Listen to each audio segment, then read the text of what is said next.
Stephen tWitch boss widow Allison Holker discovered his drug addiction in very scary moment before funeral. Allison Holker made a devastating discovery about her late husband, Stephen tWitch boss, on one of the hardest days of her life.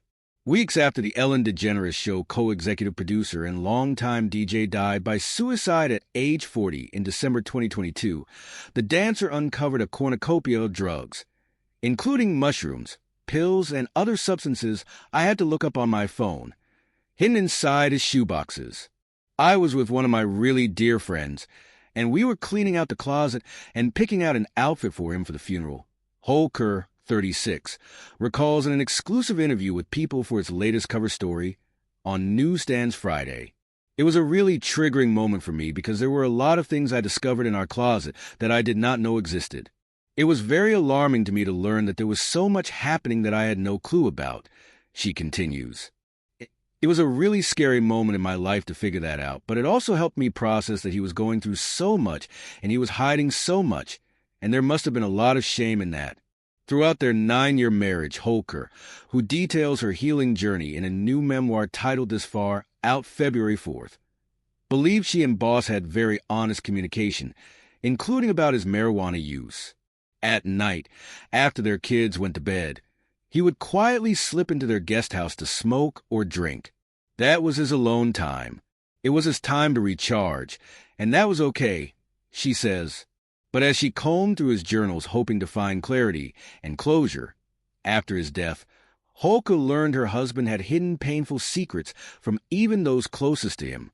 He was wrestling with a lot inside himself, and he was trying to self-medicate and cope with all those feelings because he didn't want to put it on anyone, because he loved everyone so much, she says of Boss, who alluded to being sexually abused by a male figure during his childhood in several of his journal entries. He didn't want other people to take on his pain. While she felt betrayed by his secrets, Holker has also gained a new outlook over time. Reading Stephen's journals, and even going back into the books he had read, and the things that he was highlighting and lining, really gave me a better perspective of where he was in life and the type of things he was struggling with, she says. It did have me feel a lot of empathy towards him and sadness for all the pain that he was holding. She underscores that she's now sharing Boss' struggles and the aftermath of his death, in hopes of saving even just one person who's been struggling in silence. It was really hard to put all the pieces together. Through certain discussions, even with friends and things that have been said, reading through his journals, you realize he went through a lot as a child and never faced it, she says. It's hard to think that he never opened up to someone and wanted to face it, to get through on the other side. I really hope people dealing with the same thing will help themselves out of the shadows and know you're going to be okay.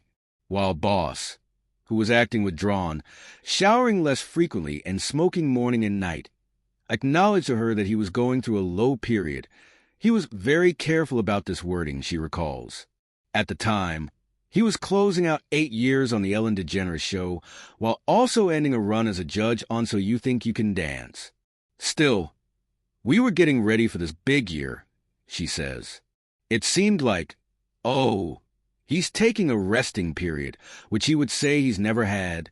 In hindsight, Holker believes he was deeply struggling with the chasm between the extroverted tWitch, his beloved public persona, and the introverted Stephen, a man who yearned to be the perfect husband and dad to their 3 kids, Wesley, 16, Maddox, 8, and Zaya, 5. When I would think about my husband at the time, I would think, I love that tWitch is such a great performer. But then when he comes home, he feels safe enough to be Stephen, she says. I was with him for so long, and that's how he's been the entire relationship. I was like, it's a beautiful thing that he can be both. Looking back, Holker realizes his 2 very different personalities were increasingly battling each other. What if he felt safe being this one individual that has different kind of energies? She now wonders. You don't have to be a completely different person and put them aside from each other. The morning before he went missing, Boss dropped off Wesley at school. She was the last person in their family to see him alive, and his final words to her were, I wish I could be your Superman. Having someone say last words to you that you didn't really process at the time as being anything wrong, that's really hard, especially as a teenager, says Holker, noting that Westlie still attends the same school. She handles it with far more grace than she should have to. We took the steps to really help her and communicate with her and make her feel seen and heard. Holker continues, I think she also sees those words as something beautiful and also ugly.